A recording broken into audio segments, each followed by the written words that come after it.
initially, what is ipamorelin? PRT and hormone optimization channel. I was on the channel before, so I've been following the channel, watching it every now and then, so be sure to check them out. Consider subscribing, hit that notification bell, and you'll be on your way. Today's video is building on to the previous video I did, which I talked about CJC 1295.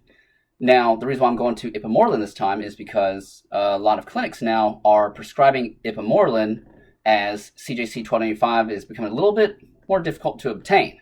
So initially, what is ipamorelin? It's a growth hormone releasing peptide. It's what we refer to as a pentapeptide in amino acid sequence structure, meaning 5 amino acids. And it's also considered a selective growth hormone secretagogue.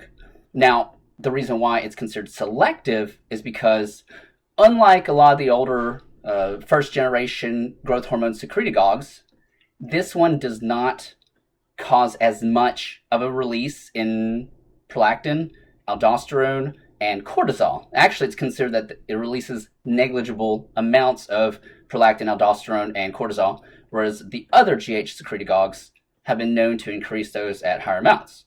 Ipamorelin is actually a little rather mild of a GH peptide, hence why it's often piggybacked onto other GH peptides such as sermorelin or CJC 1295.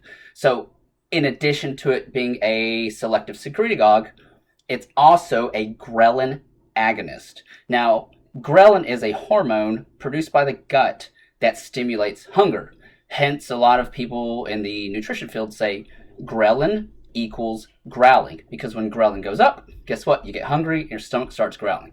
So how exactly does ipamorelin increase growth hormone? Well, first, it directly stimulates the pituitary gland to increase the endogenous production of growth hormone and therefore its downstream product hormone, IGF-1, okay? And the other way it increases growth hormone is by stimulating ghrelin, hence why I talked about ghrelin very briefly.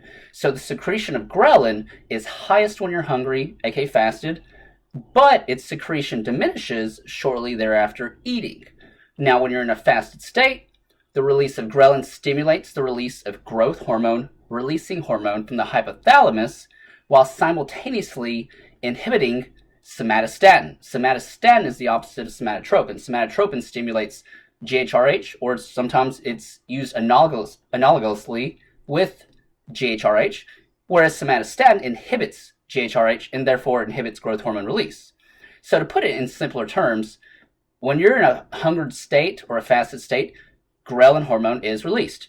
Ghrelin therefore stimulates the hypothalamus to increase GHRH, growth hormone releasing hormone, which thereby stimulates the release of growth hormone from the anterior pituitary and ultimately produces the increased release of the hormone IGF-1. Meanwhile, ghrelin also inhibits somatostatin, therefore inhibiting the cessation of GH release. Thank you.